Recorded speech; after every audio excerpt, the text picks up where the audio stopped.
Okay, very good. All right, this coming week, we are going to read a very powerful story in the Torah. V'yetze Yaakov mi Beersheva, Jacob leaves Beersheva to go to Padan Aram, to go to the household of Lavan ben Betuel to find a wife. That's what Rivka says, sending off there, but also to protect him from his brother Esau. And on the journey, he stops for the night, and all kinds of interpretations we can go into right now, but he goes to sleep and he has this dream of a ladder going up to heaven with the angels coming, going up and coming down, rising and descending from this ladder. And he recognizes this place as a holy place. He builds a special marker there. Some say it says it's Bet El, the house of God. And depending on how you read the passage, the ladder or the stairway, it's really probably a stairway rather than a ladder. We usually translates the ladder, but it probably more, at least the language implies more like a stairway. And it goes over, and with Jerusalem underneath it, where the altar was, etc. And he goes on to Padan Aram, and he comes to the well. As I mentioned last week, always the singles get together at the wells. That's their singles parties. And so while he's there, he asks about the family, and they say Rachel is coming from Betuel's home, and he greets her, and he falls in love with her right away. He spends some time at Lavan's home, Lavan being the father of Rachel and Leah, her sister. And it says that Leah's eyes are weak. Some kind of meaning there that's not clear. The rabbis suggest that Leah's the older sister, Rachel's the younger. Esav is the older brother, Yaakov is the younger. And therefore, the assumption was that the older daughter was going to marry the older son, and the younger daughter was going to marry the younger son. And so Leah wasn't too happy with having to get married to Esau. And so she used to cry a lot, and hence her eyes weren't in such great shape. But in any case, it spells it out and makes it sound, though, that Rachel is more of the beauty between the two. So he makes a deal with Lavan to work 7 years for the hand of Rachel, Rachel. And then comes the wedding night. And lo and behold, Leah is substituted for Rachel. And he wakes up in the morning and discovers he's not married to Rachel, but he's married to Leah. And gets upset with Lavan. He says, "What are you doing to me?" And he says, "Well, where we come from, the younger doesn't get married before the older." So they make a deal that he says, "Wait the 7 days of this one, and you can marry the sister and work another 7 years for her." Okay. Now it's interesting because I think that the Torah is passing judgment on Jacob. Last week, we read about how Jacob gets the blessing, right? Remember that? How is it he's able to fool his father? He's blind. He can't see, right? He can't see him. It's dark. His eyes are dark. Wedding night, it's dark. Jacob can't see which one it is. Now, instead of and so one sister substituted for the other, just like one son substituted for the other for the blessings. So Jacob ends up being punished for having taken the blessing. Because not only does he marry Leah that he really didn't want to marry, but that whole relationship is going to cause problems. Later on, the Torah makes very clear, a man is not allowed to marry two sisters.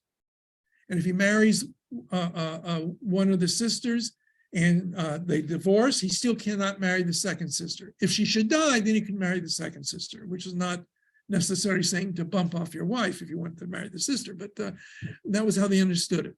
But he ends up marrying her. Not only that, each one of them brings in a maidservant and they become his Pelegash. So he ends up with 4 wives.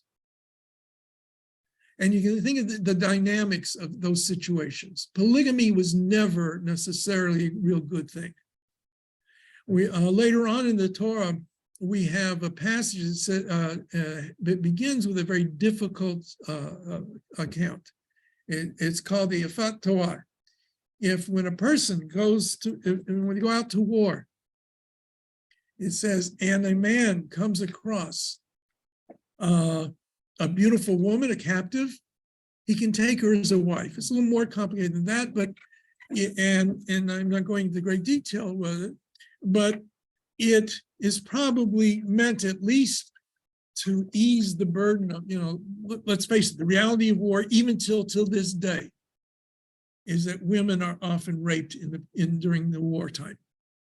So rather than simply giving in, as the Torah often does, the Torah wisely doesn't necessarily forbid something completely. Because human nature, and anybody who's got a child knows, when you say no, first thing comes to the kid's mind is yes. Right? They want to do it. So instead of saying a flat out no to everything, what the Torah does, it hedges it with requirements. You can do certain things. We can eat meat. We don't have to be vegetarians, but if we eat meat, the animal has to be slaughtered properly. We have to separate meat and milk from each other as part of that ruling. Right? So it doesn't forbid in total, but it makes a fence around it that way. Rather than hide from the fact that unfortunately in war, especially in those days, and like I said, it still exists unfortunately today, women are often victimized.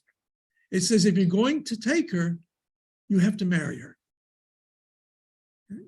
And treat her like a wife. She's your wife. You can't mistreat her in any way.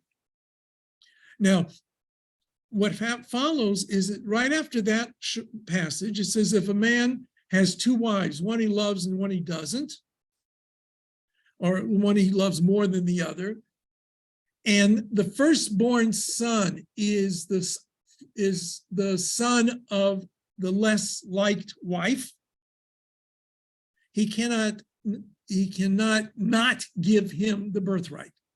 Right? He's the oldest son, makes no difference which wife he comes from. He gets the birthright, the double portion. The next passage says if a man has a couple has a son who's been sore mora, rebellious, and a son who doesn't listen to his parents and does all kinds of bad things. Right? So the rabbis say these 3 passages are together because they say one leads to the next. If you take more than one wife, you're going to have animosity. If you have animosity, you can have problems with your children. And we see that in the story of Jacob. Jacob marries more than one wife. There's animosity amongst the sons. There's rivalry between the sisters. And indeed, the whole story of going down to Egypt in part is a result of the jealousy of some brothers for the other brother, for Joseph, that we'll read about in a few weeks. So all of that comes from Jacob having more than one wife. And why does he have more than one wife? Because if we connect it to the story of his stealing the blessings from his father, it's a punishment for that. I think if you look at it carefully, you can see that really extends through that story. By the way, we'll talk about it more in the spring, but polygamy essentially was banned, at least in Ashkenazic European Jewish communities during the 11th century. All right? Theoretically, a man can, under certain circumstances, have more than one wife, but you're not going to find that very easily. Let's see, who came in late? All right, there you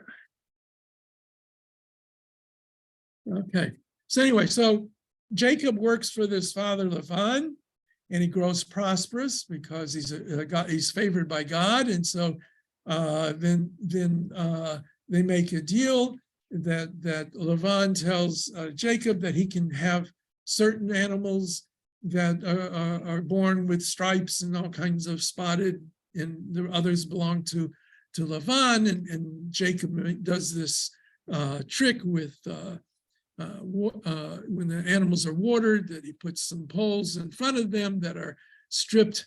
Some of the bark is stripped off of them, and so as a kind of a magical idea behind it,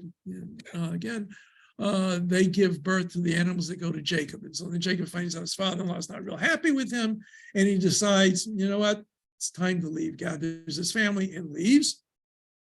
But while they're departing, Rachel, steals the household gods, the teraphim, of her father, Lavan. I skipped over all the births of all the kids, but they have a bunch of kids at this point. All right. By this time, there are 11, because Benjamin hasn't been born yet. 11 boys and 1 girl. All right. So she steals the teraphim, and Lavan goes chasing after them and gives Yaakov a hard time. Why do you run away from me? And you give and take there. You look at it, you'll see it. Sorry, what does she steal? They're kind of household gods, idols, little tiny idols, apparently. Okay. Because what happens is Lavan says, okay, it's bad enough. You steal my children, my grandchildren. Why'd you have to steal my gods? And Jacob says, I didn't do anything like that. God forbid. Anybody who did it, their life should be forfeit. So he goes through all the tents looking for these little tiny idols, and Rachel hides them under the saddle that she rides on. She's sitting on top of it in her tent, and our father comes in, and he doesn't find them because she's hiding them. But what did Jacob say? Whoever stole them should die. And so next week's Torah portion, Rachel dies in childbirth of the last son of Jacob. And the rabbi said, when a tzaddik, a righteous person, says something, no matter what, it's going to come true. So he said, he said his wife, not that he knew she did it, but essentially he curses her with death, and she indeed dies in childbirth. So the understanding the rabbis had based upon these stories in the Torah, you got to be very careful, never to say something that you don't want it to come true. Even you make it on a condition. If this takes place, then this should take place. Well, you don't know. As a matter of fact, right now in what they call the Daf Yomi, where we study a folio page of the Talmud every day, we're in a section talking about oaths and vows and how do you get out of them or don't get out of them, and when you should make them, you shouldn't make them. Okay. So that's this week's Torah portion in a very brief summation. Okay. And next week, Jacob and Esau get together. We have the coming together, 2 brothers. All right. I want to do a little bit of Hebrew tonight. My voice is not there very good, and so I may not go too much tonight on this. We may get out early. Okay, so we did through page 23 last week. All right. So we're up to page 24. The letter Gimel, right? The 3rd letter of the Hebrew alphabet. Instead of C, which we would expect, but there is no letter C in Hebrew. But there is the Gimel, which is equivalent of the letter G in English. Now, it's always going to be a hard G, G. At one stage of history, there was a different sound that could be applied to it depending upon whether or not there was a dot in the Gimel.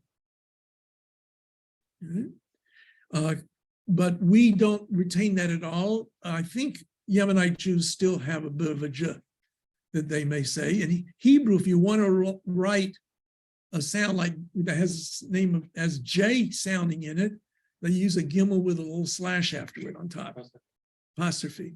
Right? to indicate it, because Hebrew doesn't have a j sound. So if you're transliterating into Hebrew, if you want to say Jack, Vagina. Okay, so that's exactly it. You have to have an Arabic name that you know. What? Tunis. But still Arabic, isn't it? Isn't it? Bushna, yeah. Bushna. Right, so anyway, it's going to be the G. And again, just to remind you, just like in Greek, alpha, beta, gamma, aleph, bet, gimel. Okay? They follow the exact same through D, through delta, dalet. The same first four letters are the same. Okay. So good as in Haggadah. And we're working on the blessing for wine on Friday night, the Borei Pri HaGofen. So we need to have the G for Gofen, from the vine. Okay, so line number 1 on page 24. We have Gi, Guy, Ga, Ga, Gay, Gu, Go. Sounds almost like my brand new granddaughter. All right, all right. Line number 2. Gan, Gar, Gor, Gam, Gercha, Ganech, Hagan. Line number 3. Uga, Ogang, Garu, Piloni, Gonaim. Yes. Third one. Guy. Versus the third last one. Guy. Gigi, Guy. I'm just wondering. In modern Hebrew, in Israeli Hebrew, they would pronounce that next to the third one from the end as G. They don't make a distinction between the segol and the tzera. In the Hebrew that we're more or less using, I'll call it North American Hebrew. We call it, for lack of a better term, we'll call it North American Hebrew. We usually make a distinction between the two. Modern is the only in modern Israeli Hebrew, if it's followed by a yud, it would be gay. It would be A. A. Than I. Yeah, the I versus the A. Yeah. So, all right, line number 5. 4. Yeah, I looked at 4 and said 5. What can I tell you? I'm still thinking of line number 3. Uga. Anybody know what uga means? Tell them. Cake. You have your cake and eat it too. Okay, and now we're going to have a group discussion. Pluga. Line number 4. Peluga, Peleg, Hagarim, Hagamal, Gerut. Gerut. Okay. Line number 5.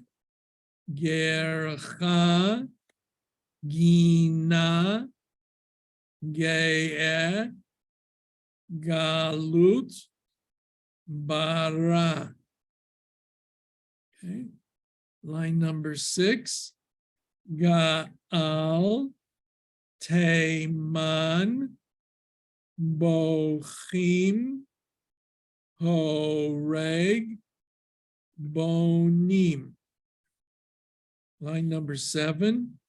Gaon, Gomel, Gimalim, Magain, Ligmor. Now we're having real words here. Most of these are real words now. Right? Gaon, excellence or excellency. No, Gaon is a. Well, Gaon, what? Sorry. Actually, originally it was a title. The Gaonim were heads of the academies in Baghdad in the 8th century. and their title was Gaon. Later on, it becomes associated with genius, and so it becomes known as a Gaon, like the Vilna Gaon, Gaon of Vilna. But originally, it meant excellency. It's like Ga'ava, high up. Gomel, to finish something. Gemalim are camels. Magen, a shield. Magen David was Magen David, the shield of David. That's the Jewish star. And Ligmor, to finish, to complete. All right. Now we're still working on Hagafen. We're working on the vine. So we have the letter Fe. Here we have the letter without a dot in it. We talked about this earlier when we first learned the Pei. The difference, the two letters are essentially the same. The only difference is with or without a dot.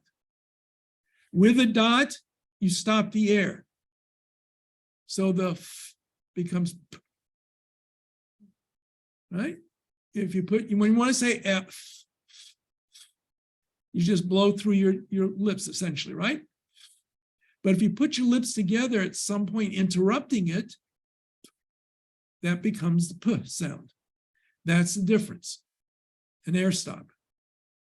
So without the air stop, normally at the beginning of a word, unless the previous word has a vowel sound at the end, it's always going to be a p, pe. In the middle, it depends.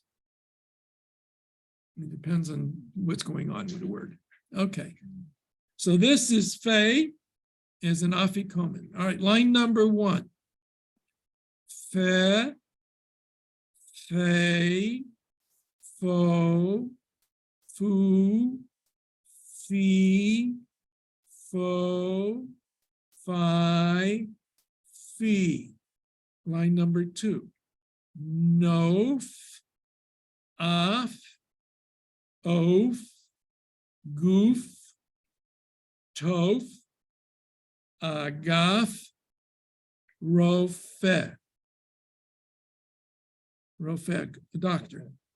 Rofeh. Rofeh. You don't pronounce the note yet. No, okay. Oh, I'm sorry. I wasn't even paying close attention. I was thinking I was doing something else. Rofech, rofech. I guess it is a rofef. Okay. Rofef. I guess it's Not a real word. not a real word. No, that's why sometimes It's like limp. Limp. limp. Yeah. Rofef. I'll take your word for it. I have a limited knowledge of Hebrew, more biblical than the modern. More the modern Hebrew. Modern Hebrew, yeah. Okay, agaf is a fist, though, right? Yeah. Also, a growth is a fist. Growth, yeah. A growth and gaf. All right. Line number 3, cattle herd. Refet, heref, ofef, mifoar, lifar o. Oh, line number 4. Nafal, niflu, gafrur, halaf, pelugim, panim. Line number 5.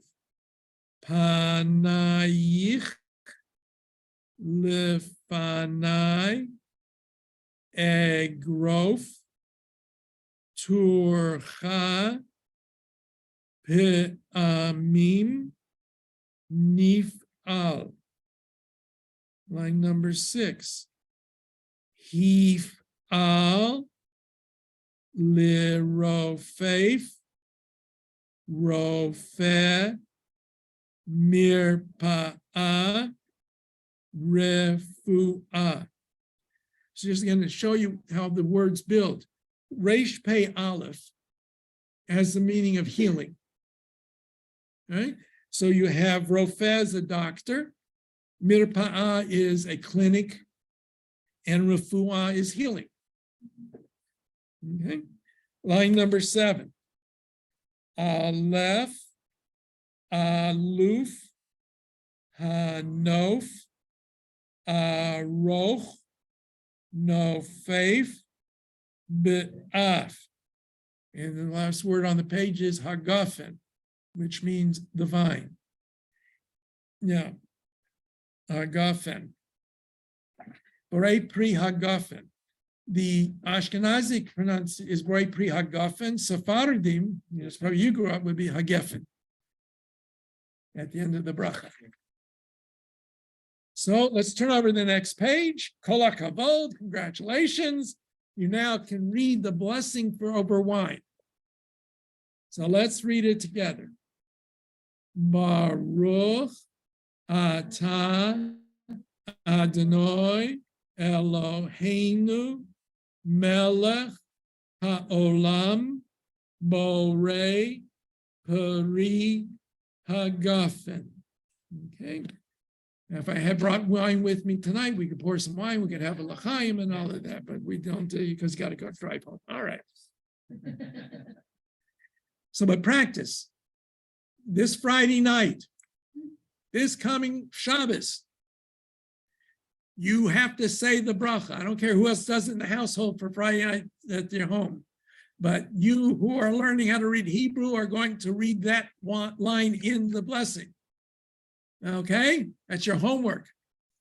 And then you drink some wine afterwards as a reward for it.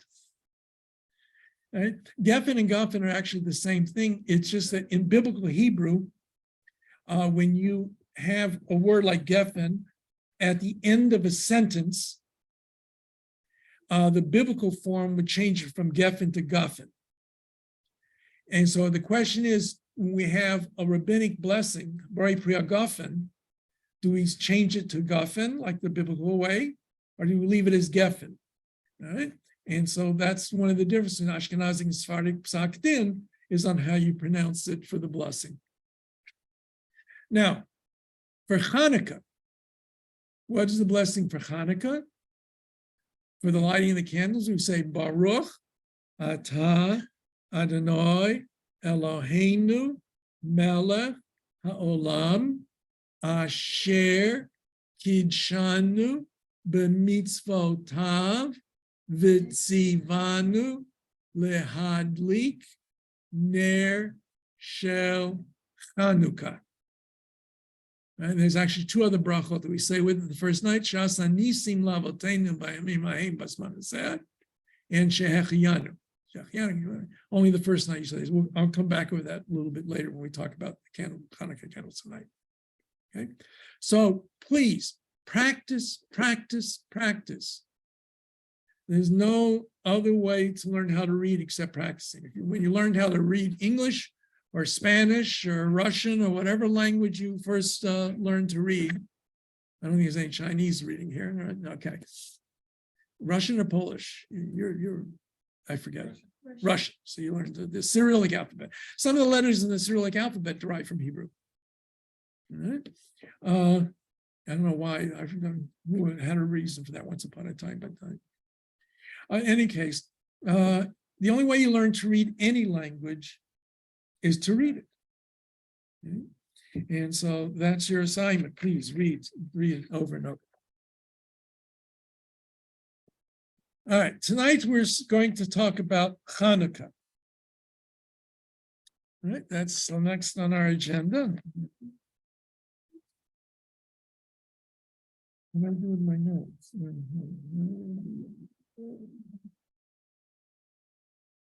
Oh, it's up on the top of here. I can take it out. Right. By the way, I'm passing this around to sign in for Shabbat attendance.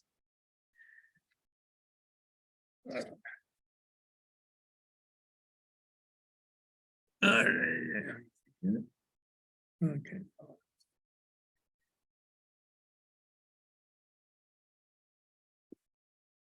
Now, first of all, we have to understand that Hanukkah has absolutely no similarity to Christmas. They are two different kinds of holidays. While Hanukkah, as I believe, really does have an important significance, yes, it is, and it is. It's an interesting question that we're asking it. And I'll get to a little bit later when as we talk about the history of this celebration. It is a mark of a historical event. Okay, we have sources outside of the traditional Jewish sources that tell about Hanukkah. The Jewish historian Josephus, who writes after the year 70 of the Common Era, probably basing himself on the books of the Maccabees, which were written in Greek, talks about Hanukkah. Interestingly enough, the Talmud, it's the Mishnah, right? And we'll go over in more detail when we talk about rabbinic literature.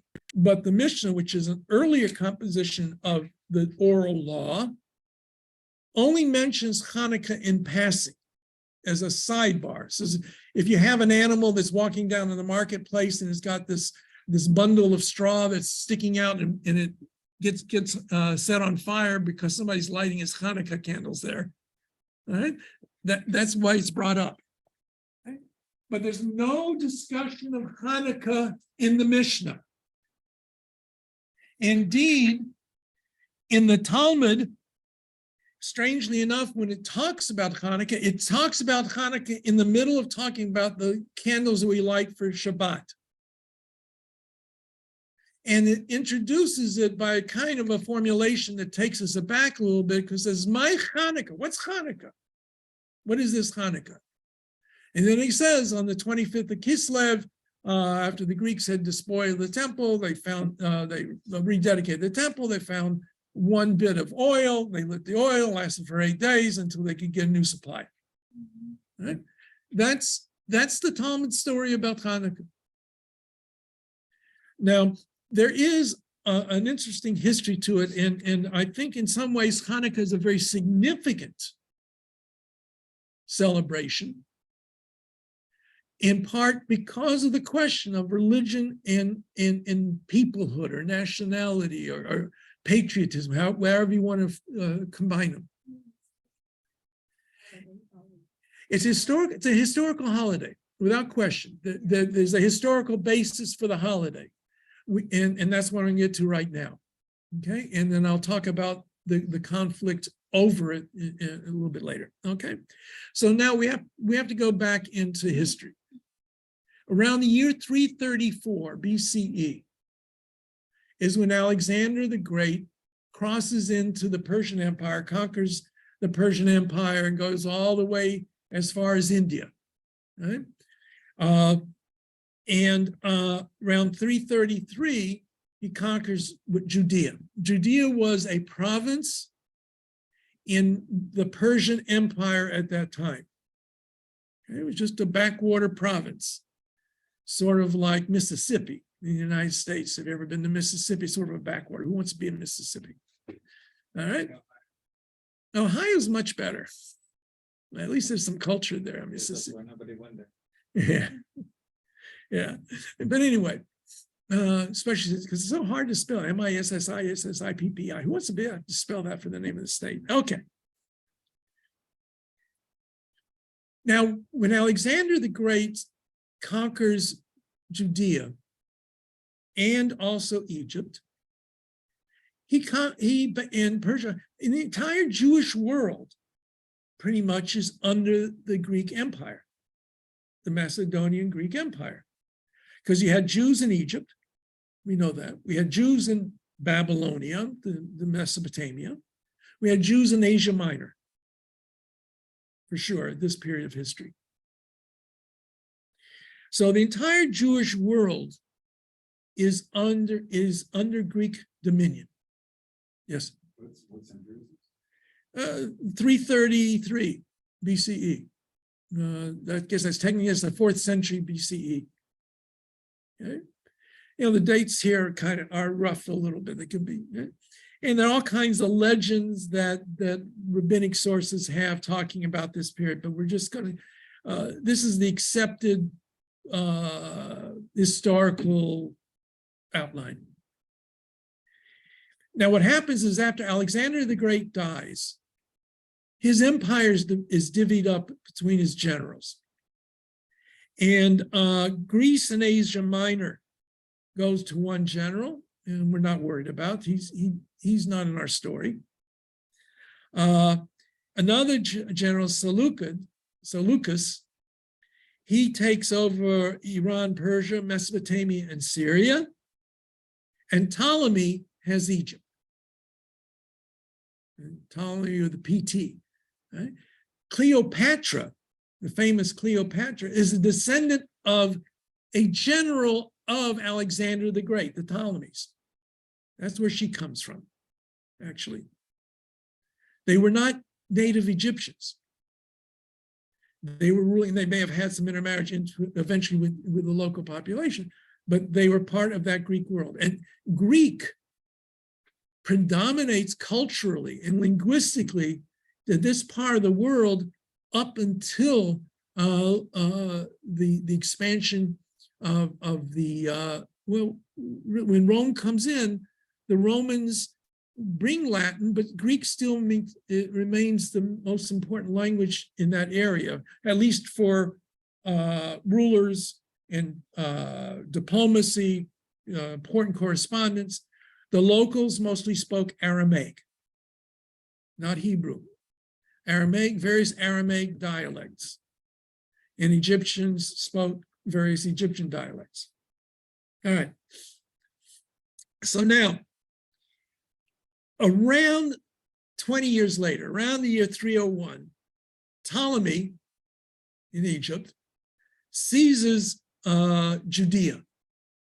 There's always, where's the border between the two empires, the Ptolemies and the Seleucids? That's all, it's always going to be a little bit wavering back and forth. But anyway, so around that time, Ptolemy takes hold of Judea. Local affairs, as in many of these empires or small empires, were usually left up to the local authorities.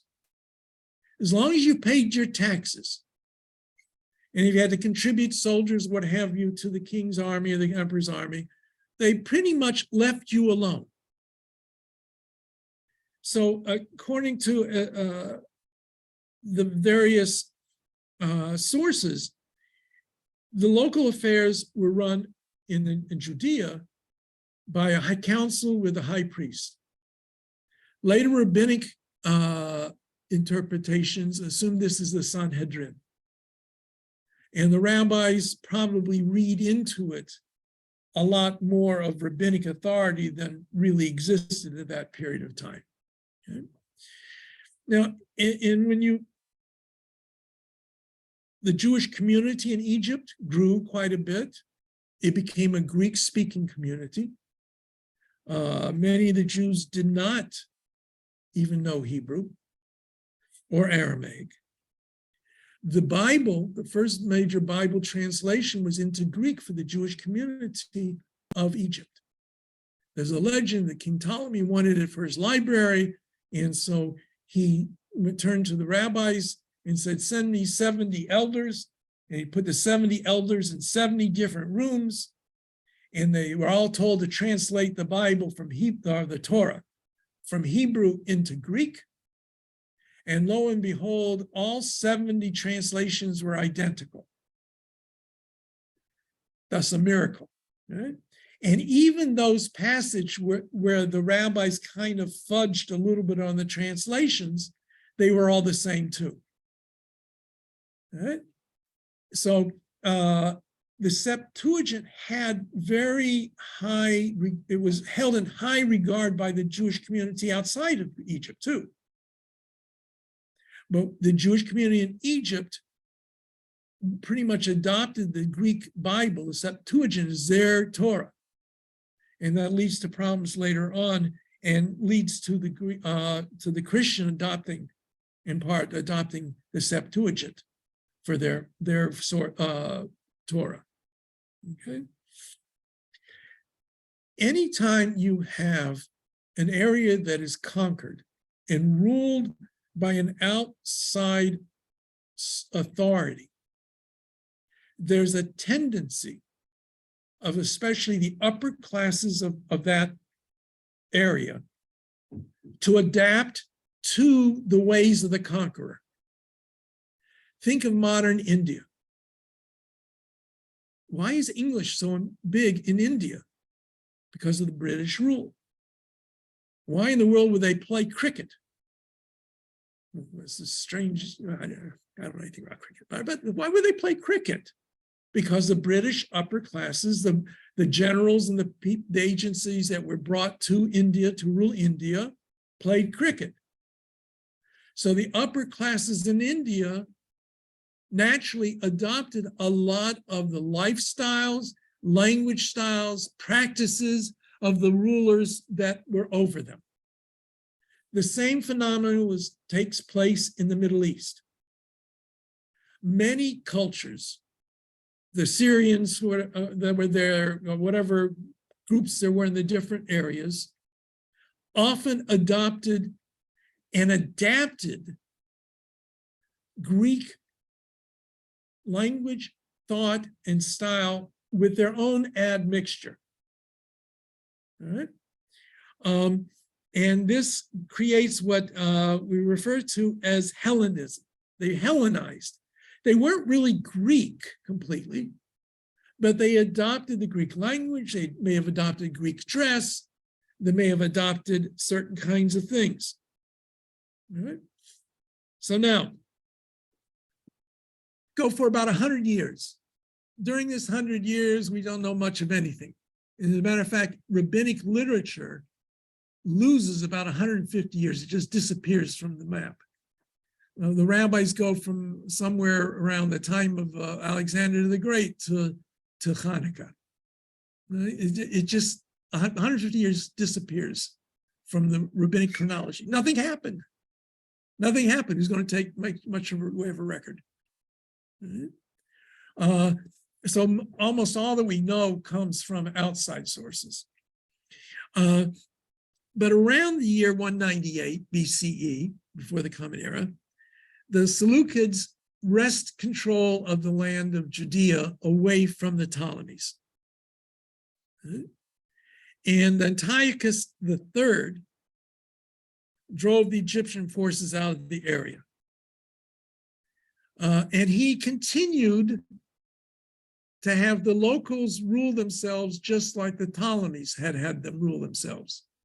They just got rid of the Ptolemies, and the local inhabitants just knew they pay taxes not to Egyptian rulership of Ptolemies, but they now to the Greeks of Syrian Greeks, the Seleucid Empire.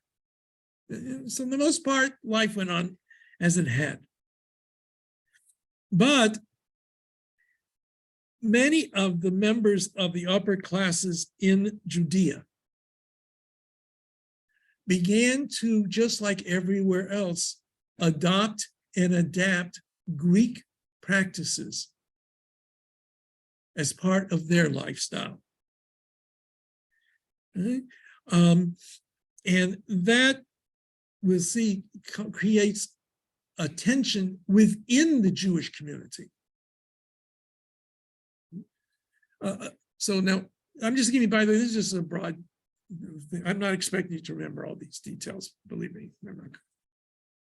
Remember when I was at Yeshiva University, my first year there, we had a Jewish history professor. We had to remember all the wars, all the battles, and the generals of which army. And okay, you don't have to do it. Okay. So anyway, so as time goes on, Antiochus IV now, who's called Epiphanes, he's the villain of our story. Antiochus, okay? Antiochus IV. There begins to have tension with local authorities, the Judean authorities. Rome is beginning to be felt more and more in the Middle East. It's a beginning of expansion. And the Seleucids need money to make sure that they keep the Romans out of there. The more you learn about history and war, the more you learn that money is vital to wars. So where's the money? Where are they going to get the money? Well, there's taxes, but also the temples of all religions at that time often served as a place where people could deposit their money for safekeeping. And if you want money, Why do people rob banks? The famous bank robber was asked once. He says, because that's where the money is. So Antiochus plunders various temples in that region, including the temple in Jerusalem, which sets off,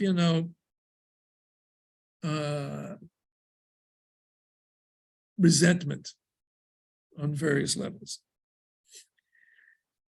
Now, one of the things that Antiochus sought to do, and here there's various interpretations of how this all comes about, and I'm just going to give you one reading of it.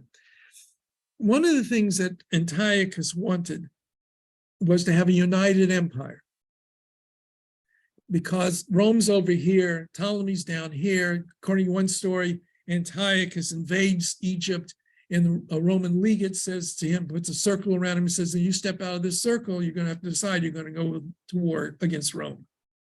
So Antiochus leaves Egypt. But in order to strengthen his hand, he needs to have a cultural bridge between the various ethnic and national groups. And so Greek language, fashion, religious practice, education, philosophy, games, etc., were emphasized in the empire.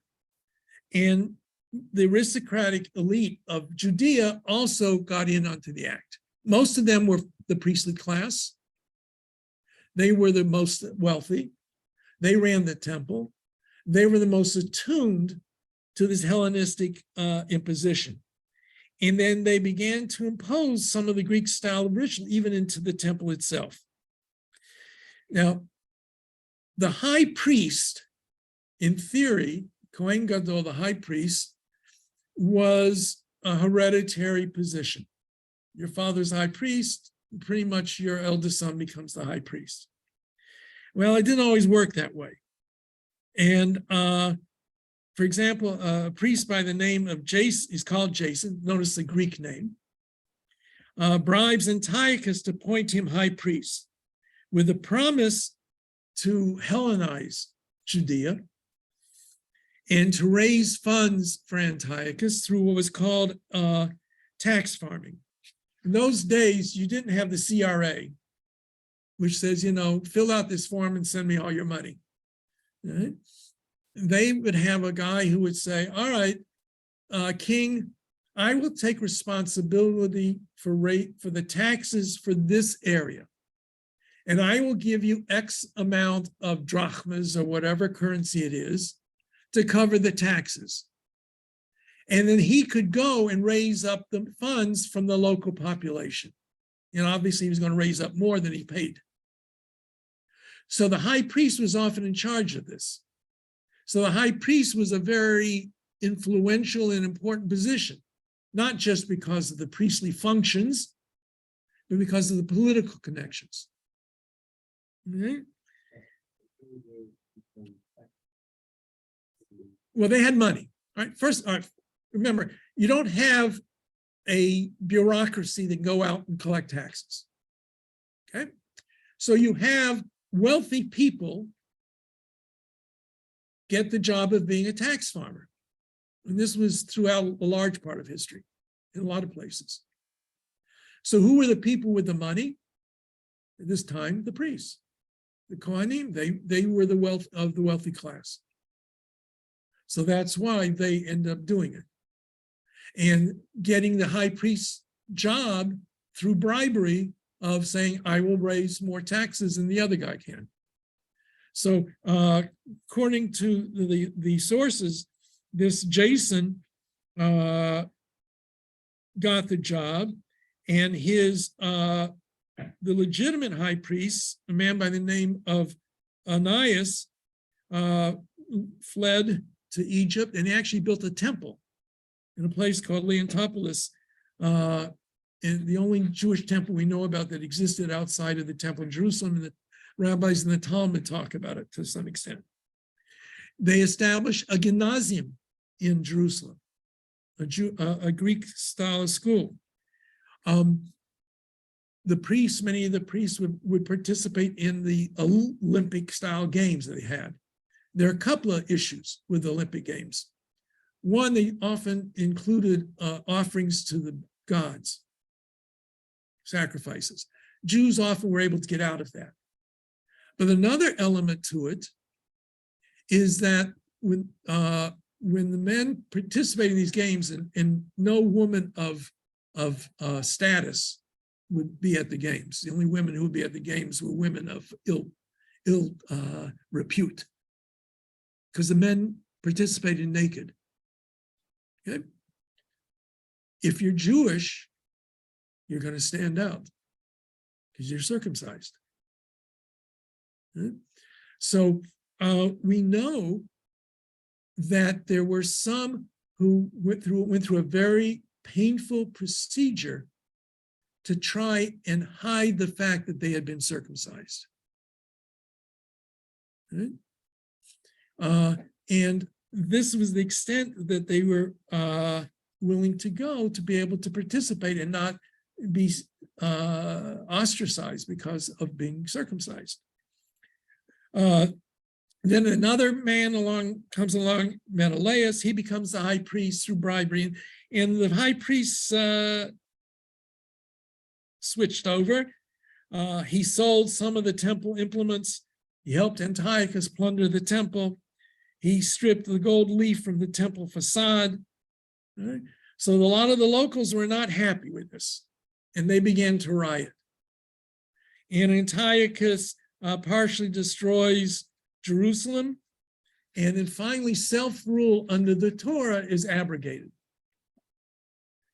The Torah was essentially the constitution of the local state.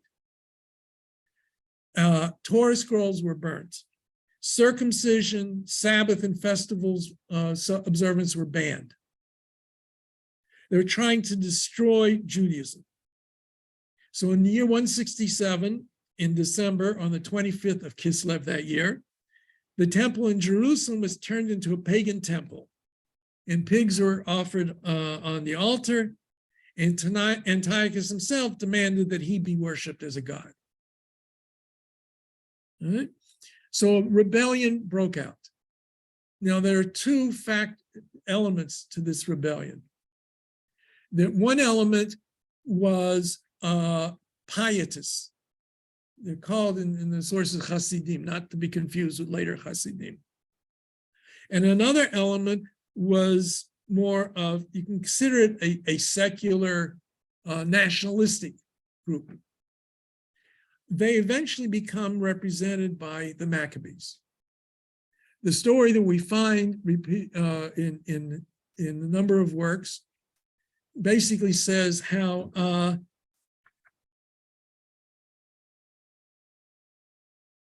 the Maccabees who lived in or Hasmoneans are also called, they rose up in revolt against Antiochus. Eventually, they were able to defeat the Greek armies and their Jewish allies. You have to remember, this was also a civil war in many ways, because the pietists, the Hasidim, and the Hasmoneans, the Maccabees, were fighting against the Greek rule. So they were also fighting as those Jews who sided with the Greeks, those Jews who turned the temple in Jerusalem into a shadow or a reflection of a Greek temple. And so around the year 160, there's guerrilla warfare. The city of Jerusalem is conquered by the rebels, and Hanukkah was established. Now, I will read to you, this is from we have a couple of works from that period of time. One is called the Letter of Aristeas, which was a Hebrew document originally. They have found the Hebrew in recent years in the Cairo Geniza. Another work is called Second Maccabees. It only survived in Greek. It did not get into the Bible because it was clearly written after the time that the rabbis said the Bible was closed, after the time of Alexander the Great. So it can be found in the Apocrypha that is accepted in some circles as part of the Bible, some Christian circles. All right, so what I have here is from First Maccabees, I believe. I forgot to write down which one it was. Now, the 15th day of the month of, I'm going to read it, Kislev, in the 145th year, since whatever year starting that was, they set up the abomination of desolation upon the altar and builded idol altars throughout the cities of Judah on every side, and burnt incense at the doors of the houses and the streets. And when they had rent in pieces the books of the law which they found, they burnt them with fire. And whosoever was found with any book of the testament, or if any committed to the law, the king's commandment was that they should be put to death. Thus did they by their authority unto the Israelites every month, to as many as were found in the cities. Now the 25th day of the month they did sacrifice upon the idol altar, which was upon the altar of God. At which time, according to the commandment, they put to death certain women that had caused their children to be circumcised. And they hanged the infants about their necks, and rifled their houses, and slew them that had circumcised them. Howbeit many in Israel were fully resolved and confirmed in themselves not to eat any unclean thing, wherefore rather die, they might not be defiled with meats, they not profane the holy covenant. So then they died, and there was great wrath upon Israel. Now, this is the first encounter with the concept of martyrdom for a religion. And this influenced both Christians and Jews later on, especially during the Middle Ages, even if the Jews were no longer conversant with these books, but the stories that lived on from them. Now here comes the story. In those days arose Mattathias, the son of John, son of Simon. These are all Greek formatted names of, all right. Shimon, Yochanan is John. John is Yochanan. Mattityahu is Mattathias. Shimon is Simon, the priest of the sons of Yoarib from Jerusalem that dwelt in Modin.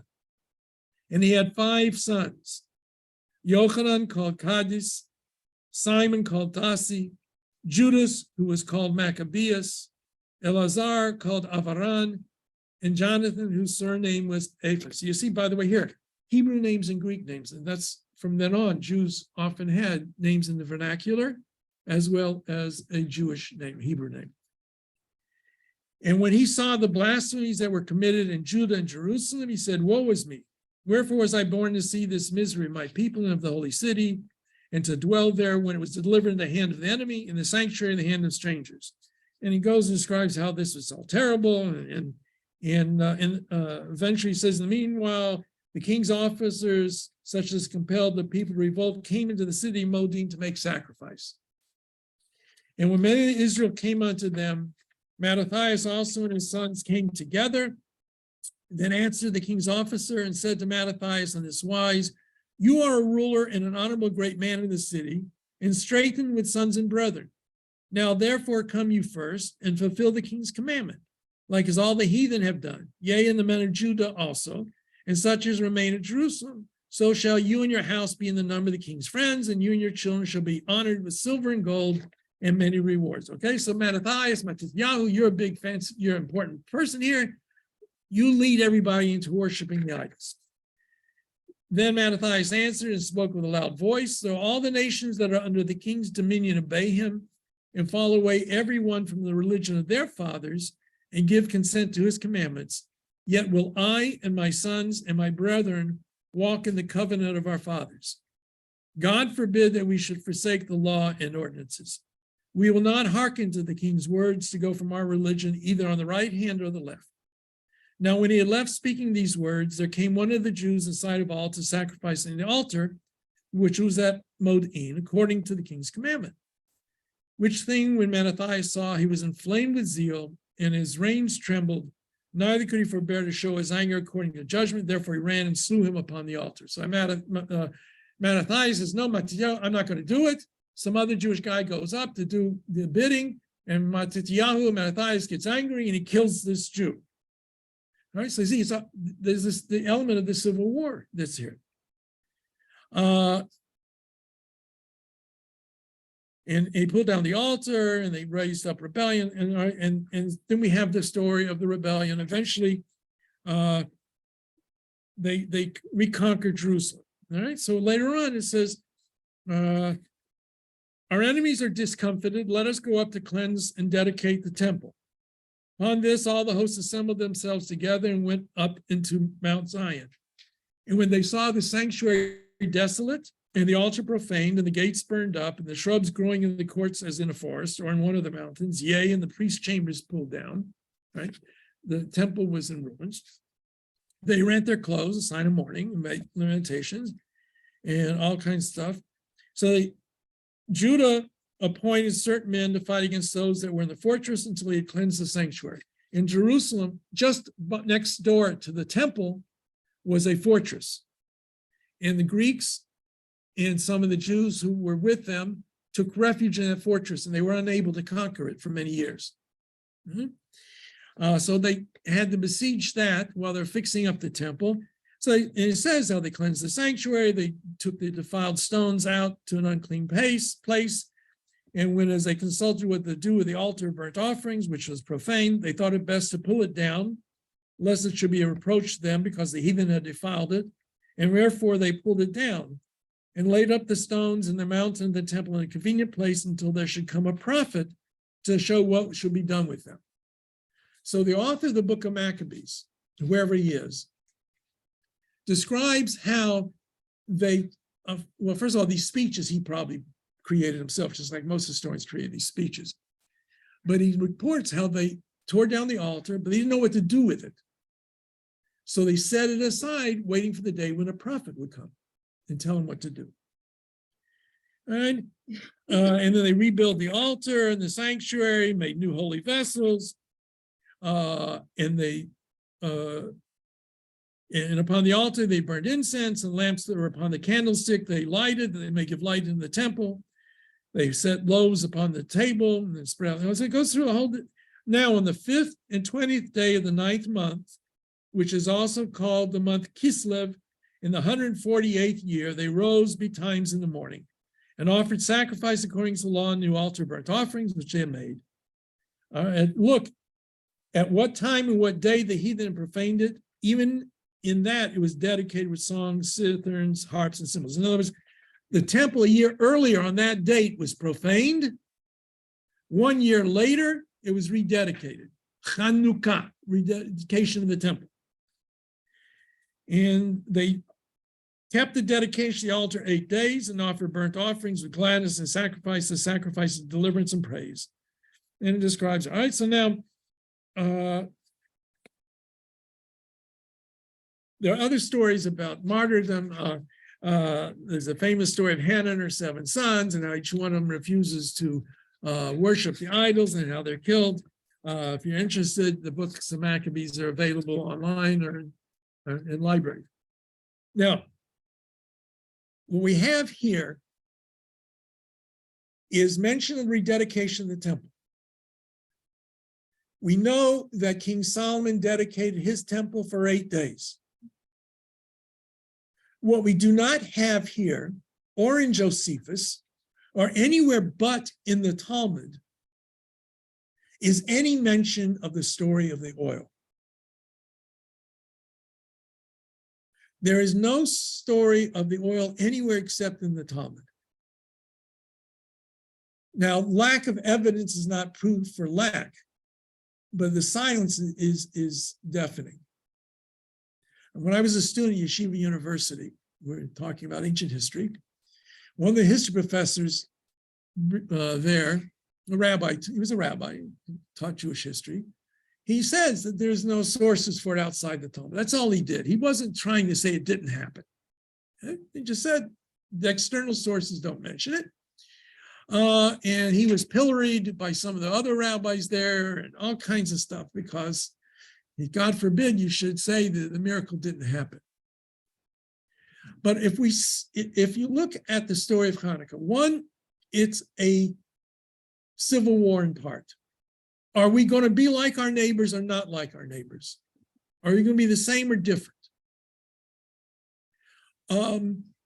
Was this simply a military victory, which the book of Maccabees seems to describe? Yeah, they was a weak against the mighty, but, well, lahavdil, let's say it's like Ukraine beating off Russia. Okay?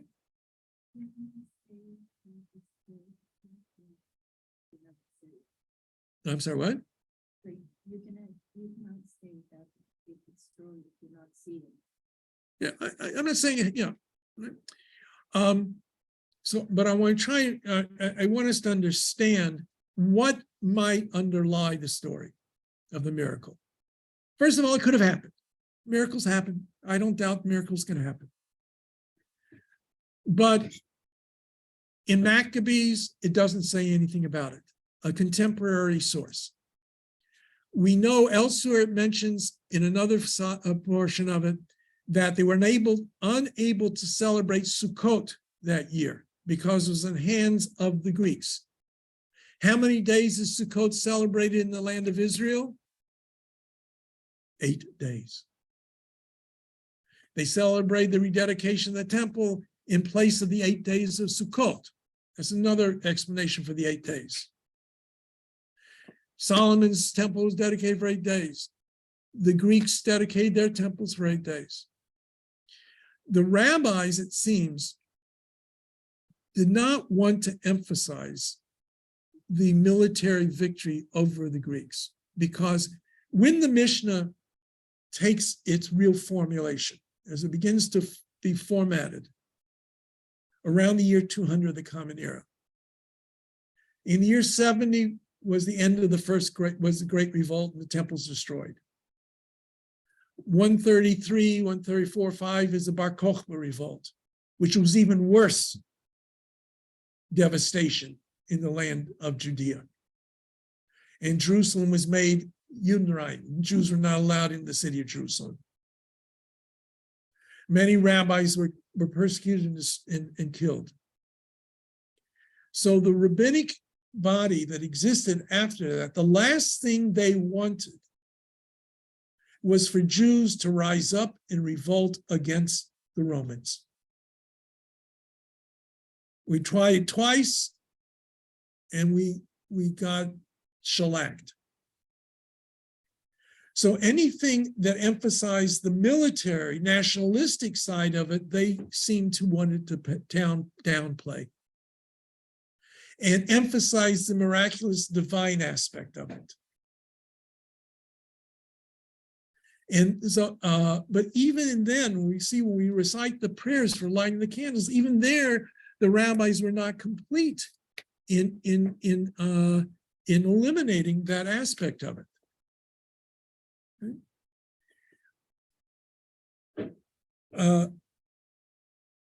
So we have the celebration of Hanukkah with the traditional story, 8 days of Hanukkah, the lamps burnt for 8 days. We have a historical record of a revolt against outside sources and a struggle over what does it mean to be a Jew in that period of history. Are we just members of the Seleucid Empire like everyone else? Or are we distinct? And even today, there are those in the Jewish community who suggest that Hanukkah was a mistake. The revolt was a mistake. We separated ourselves from the Greek world. We could have been part of that instead of the separate Jewish people. Right? And I'm not, a colleague of mine, a rabbi in our community, a Reform rabbi, has said as much.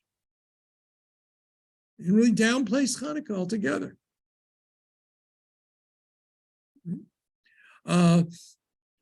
Yeah.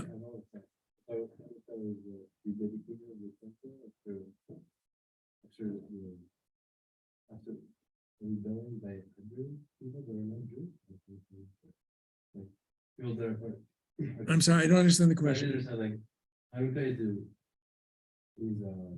celebration. So they really rededication of the temple Yes, because it was turned into a pagan temple. yes.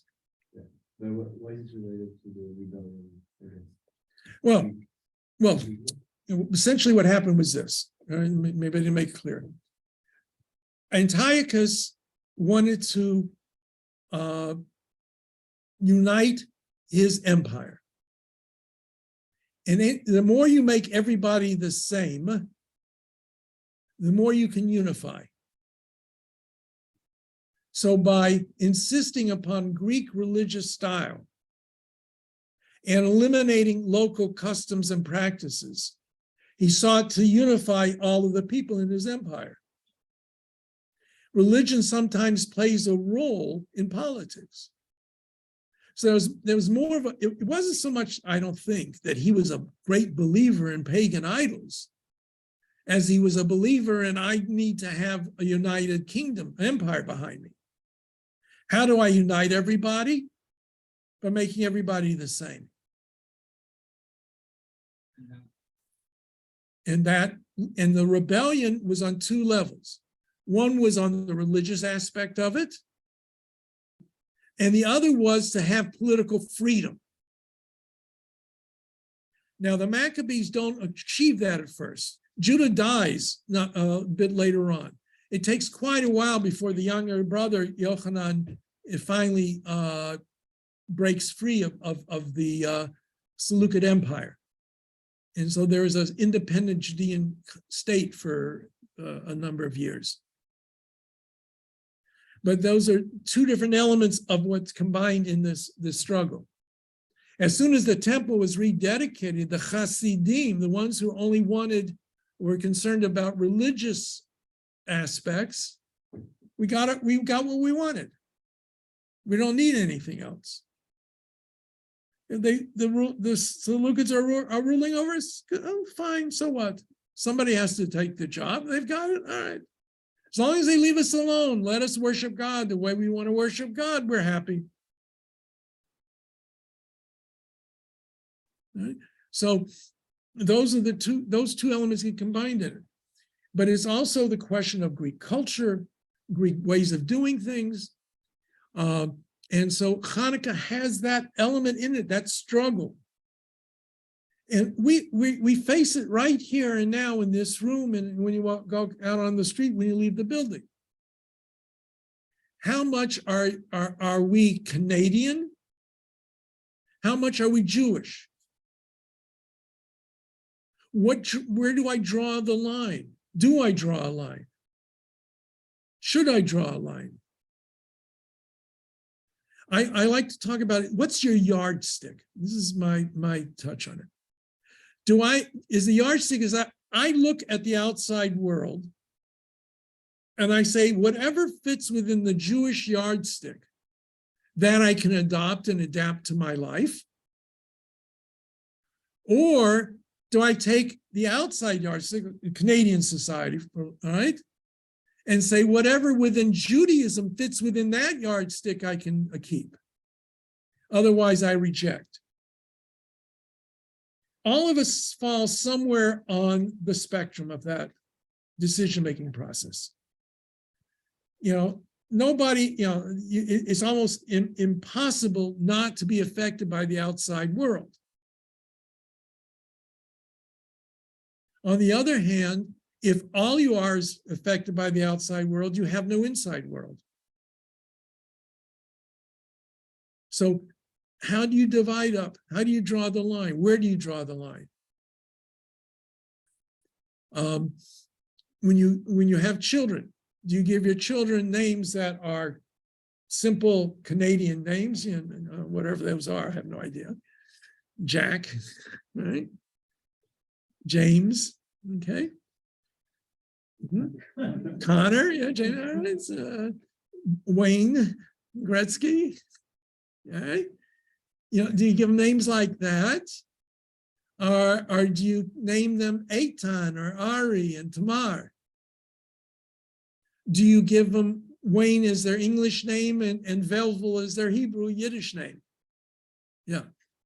A little off topic, but how can you curse your child if you name them after a relative that's still alive? No, it's not a curse. What it is Ashkenazic tradition developed that we do not name children after living relatives. The explanation given, it's really more of a superstition than anything else, that the Malach HaMavet, the angel of death, when it comes looking for the alter tzvi, the old man tzvi, might make a mistake when he comes across another tzvi, the younger tzvi.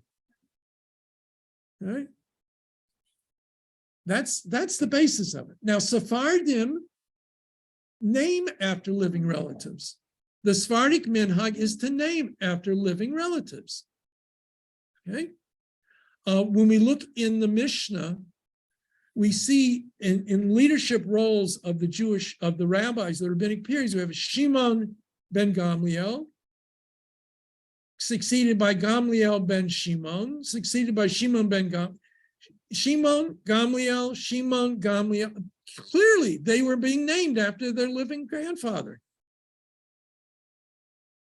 But it became the Ashkenazi tradition not to do that. I'll share a story with you. When I was a rabbi in El Paso, Texas, I had a family who were of Sephardic background. And they came to see me.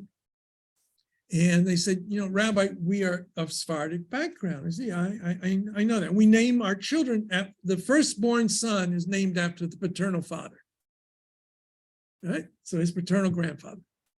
So that's fine. That's what Sephardim do. I have no problem with that. But Rabbi, we don't like the name. Okay, you don't like Morris, so you'll name him something else with an M, and then you name him Moshe in Hebrew. No, Rabbi, we like Morris. It's Moshe we don't like. Right? But they were going to name him after their grandfather. They just had problems with it. They didn't like the Hebrew name Moshe, for whatever reason. I don't know. Okay? So that's what it is. No cursing. It's just superstition, but that's our tradition. So we stick with it. And sometimes a good excuse too. I had my firstborn son is Eitan Moshe, and they really wanted us to name him after Uncle Morris, who had passed away. And so I said, okay, we'll name him Eitan Moshe after Morris. And then our third born, Ari, they wanted my wife's grandfather, Sam Gottlieb, had recently passed away, Shmuel. We didn't really want to name him Shmuel in English. All right. So my grandfather was also Shmuel. So got out of it. So my grandfather Shmuel. So we can't use the name because we can't name him after a living relative. We didn't know that my grandfather's first name actually was Baruch. He was Baruch Shmuel, not just Shmuel. But anyway, so it became Ari Shmuel. So we gave him the second name, so it wasn't the first name. All right, beginning there. But the influence is there. Almost every Jew outside of Israel today has a name, a secular name that is part of the communities in which they live, as well as a Hebrew name. We find the burial caves of the rabbis of the 2nd century with Greek names. We have some rabbis whose only name we know about is a Greek name, Antigonus. Antigonus was one of the rabbis of Pirkei Avot, and the only name we have for him is a Greek name. Okay, so it's how you divvy it up, how you decide what you adapt, what you reject, how much to take from one culture, how much from another. That's what it's all about. That's what the struggle is. And that's what Hanukkah is all about. That's why I think Hanukkah is so important. Because had the Jews of that time said, we'll just be Greeks. we wouldn't be here today. There would be no Jewish community. They decided they wanted to retain their identity. Does that mean everything was rejected? No. We know there are a lot of Greek elements that entered into Jewish culture. When we talk about the Passover Seder, I'm trying to remember to talk about the theory that it's based upon a Greek symposium, in part. But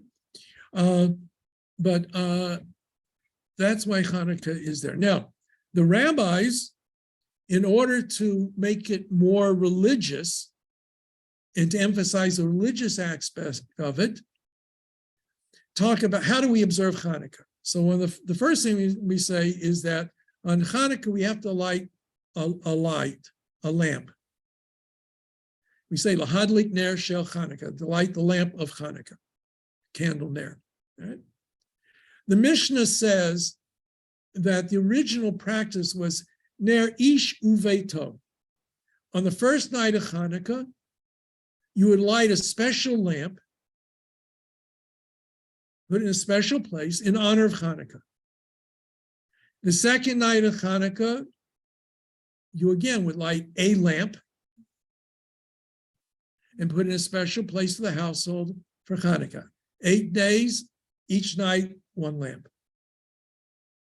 Mahadran, those who want to do it a little bit better, would light a lamp for each member of the household.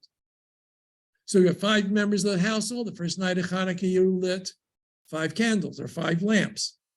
Second night of Hanukkah, you lit 5 lamps, etc., etc. Each night, only the 5, one for each member of the household. Mahadran, really the best of all ways of doing it, and that's already very unusual language that's being used here. It's a machloka Beit Hillel and Beit Shammai.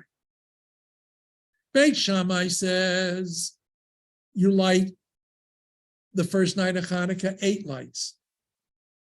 Second night of Hanukkah you light 7.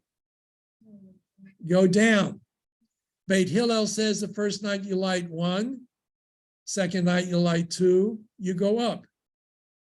So according to Beit Shammai, it's according to days going out. According to Hillel, it's days coming in. According to Beit Shammai, it parallels the sacrifices of Sukkot. On Sukkot, the greatest number of sacrifices were offered on the first day, 1 less the second day, 2 less the third day, going down in number. Beit Hillel says no, it's Moridin, Amal B'Kodesh Ve'im Moridin. We always go up in sanctity, we don't go down. So obviously we adopted the school of Hillel's way of doing it. Notice I said 1, 2, 3. How many do we light the first night nowadays? 2. Why?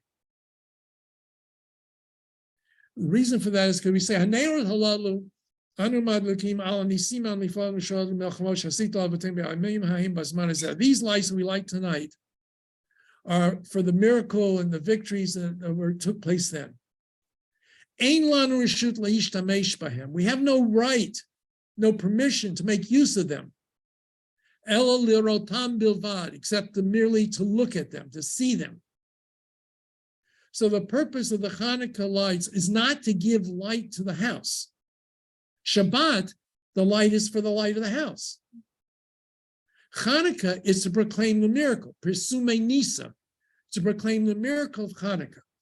So we light an extra light called the shamash, usually placed either to the side or higher up than the others, so that if by chance we use any light from the Chanukkah, we will be depending on that light, not the other lights. Follow? We at least claim we're using that light. Right? And some people have followed the custom, using that to light each of the candles as they go down. The ideal, therefore, in many households is at least one, the Hebrew term for the Hanukkah menorah is Chanukkah, to distinguish it from menorah. Menorah just means a lamp. You have a Shabbat menorah. You have the menorah in the temple. That was a 7-branch candelabra or oil lamp. The Chanukkah is 9 branches. So in modern Hebrew, it's called a Chanukkah. All right. And you can either use wax candles or you can use oil lamps. The rabbis say you're supposed to light the Chanukiah when it's dark so people can see it. So you're not supposed to light it at nighttime until it's dark enough and late enough that people are coming, right? So ideally, you don't light it until about 42 minutes after sunset. It has to burn for at least half an hour. So those little boxes of candles that we buy for Hanukkah, little tiny ones, they sometimes last a half hour. Now, so that's okay Monday night, Tuesday night, Sunday night. The problem is Friday night. Friday night, we have to light the Chanukiah before we light the Shabbat candles, right? Because once it's Shabbat, we can't light the Hanukkah candles, right? And right now, what time do we light the Shabbat candles? 18 minutes before sunset. The Hanukkah candles are supposed to burn how long after sunset? 30 minutes. So if you light the Hanukkah candles 18 minutes before sunset, and they have to burn for 30 minutes after it's dark, keep going. 18 minutes till the sun sets, 42 minutes is dark, so it's 90 minutes. It have to burn for about 90 minutes. Those little candles don't work. So either you got different options. If you use oil lamps, you make sure you put enough oil that it'll burn for a good 90 minutes. If you're going to use candles, you have to get big, tall candles that will last at least about 90 minutes. So you light the Chanukiah first, and then you light the Shabbat candles. When you light the Chanukiah, as you're facing it, you put the new candle on the right. And each night you move over one to the left, but you light the leftmost one first. Follow? So the first night, let's say it's one on here. Next night is 2, 3, 4. But I light the newest candle first. Okay, follow? So now, we know we're supposed to light the Hanukkah licht, the candles, Hanukkah lamps. They're supposed to burn after sunset. The purpose is what they say is Persume Nisa, to proclaim the miracle of Hanukkah to the world. That's why Chabad likes to light menorahs all over the place, right? Persume Nisa. Where should you light it? Ideally, originally it was lit outside your front door. As you're coming in the house, on the right side of the front door would be where the Hanukkah licht would be, Hanukkah lights, and on the left is the mezuzah. So when you walk in the door, you're walking between 2 mitzvot. It's problematic to light outside for many reasons, today especially. So most authorities suggest that you light it by your window looking out the front of the house. What if you live on the 15th floor of an apartment building? There's nobody's going to be able to see your Chanukiah very well from the 15th floor. So you should light it where people are going to be found, your family. You put it in the dining room, wherever people would be found. All right, then we go around it. But don't put it where you light your Shabbat candles. It should be made distinct from where you light your Shabbat candles. Would it be fine? Well, if you always put your Shabbat candles right here, at least make sure the Hanukkah candles are over here or over there, not right next to them. Okay, that's all. Just make it's distinct so you know they're different candles that are being lit, and they'll lit for that. First night of Hanukkah, we say 3 brachot, 3 blessings. Right? You'll find it in the Sidurim. Lahadlik, the first one we said already. Baruch atah Hashem Elokeinu melech olam. Praise you, Lord God, King yours has sanctified us with commandments and commanded us. Lahadlik ner shel Chanukah. Just like ner shel Shabbat, ner shel Chanukah.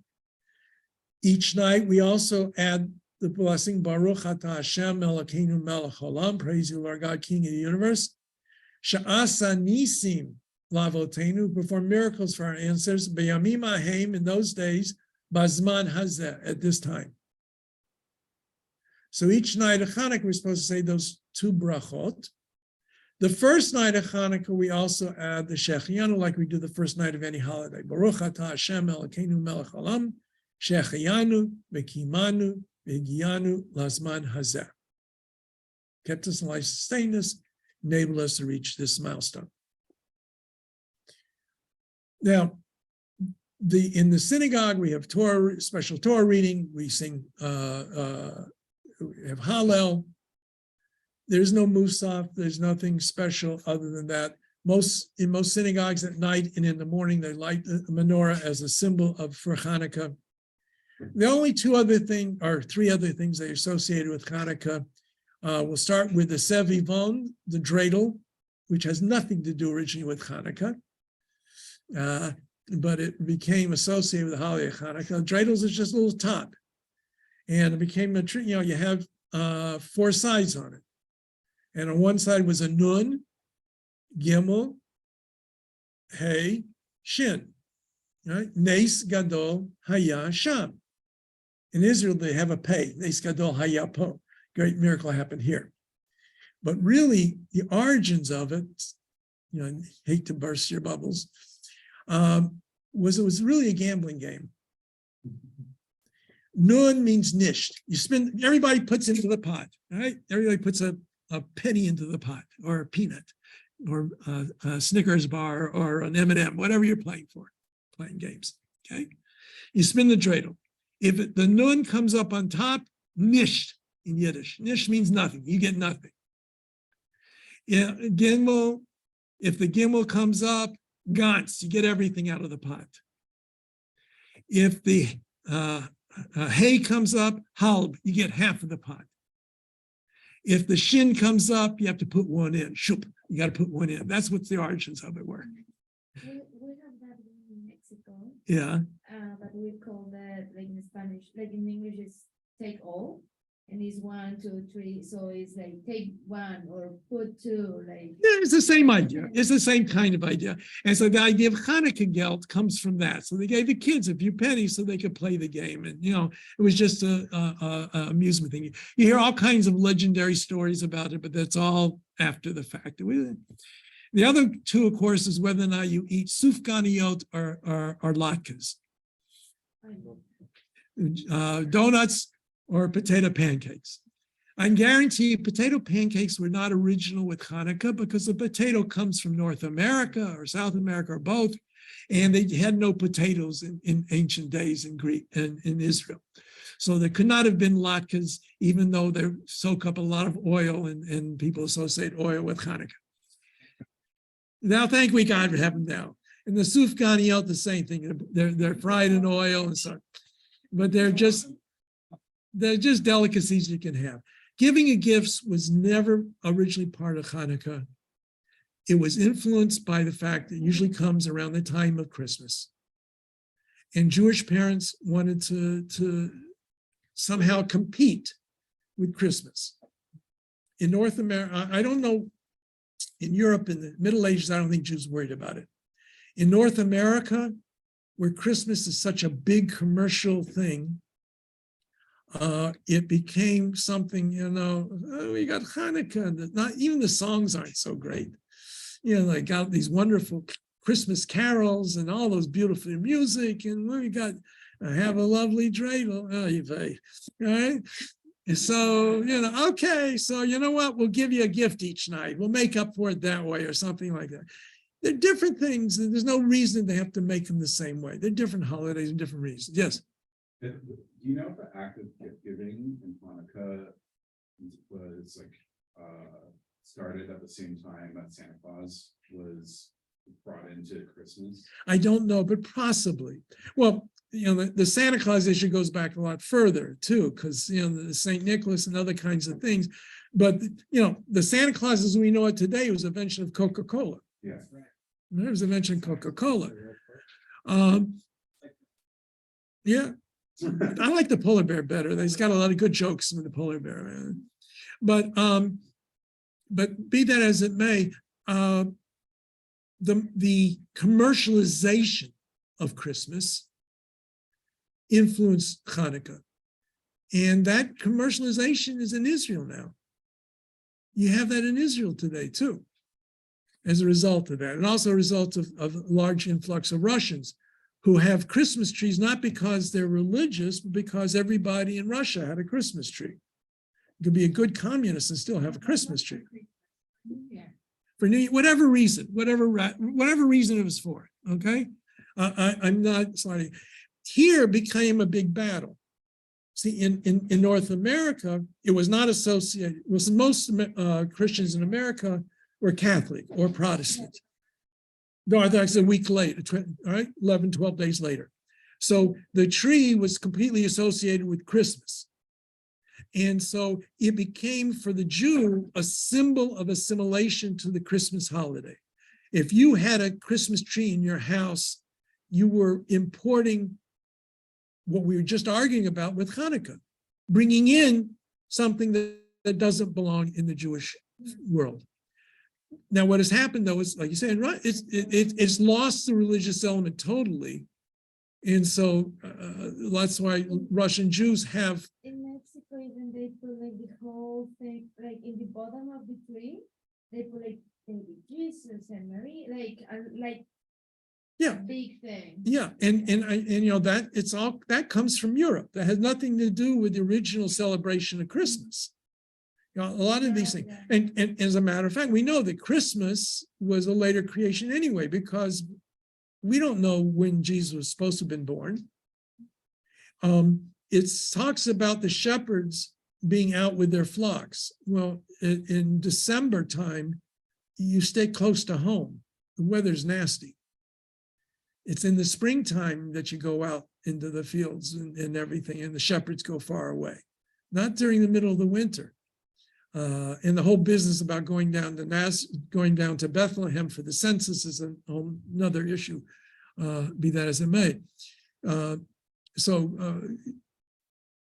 What we do know, and anthropologists of religion will say, this time of year, the darkest of winter, is the time when people were always nervous.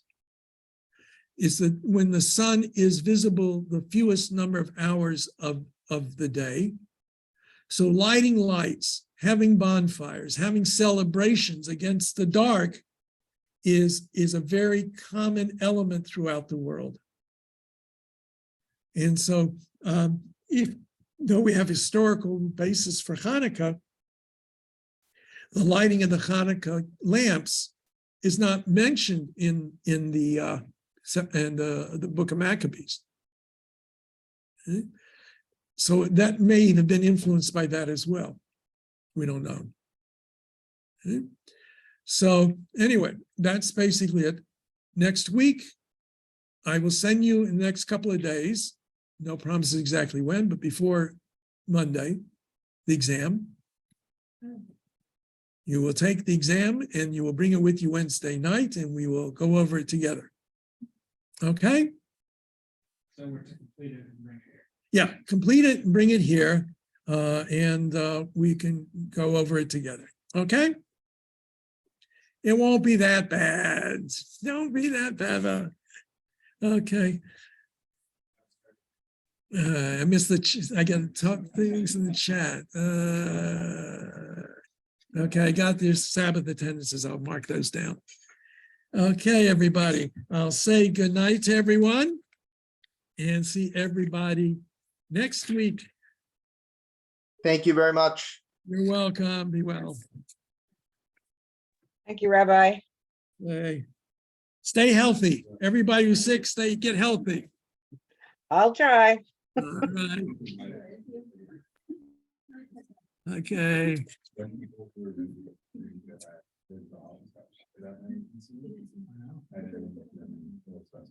Everyone is like, yes. Is it a whole service?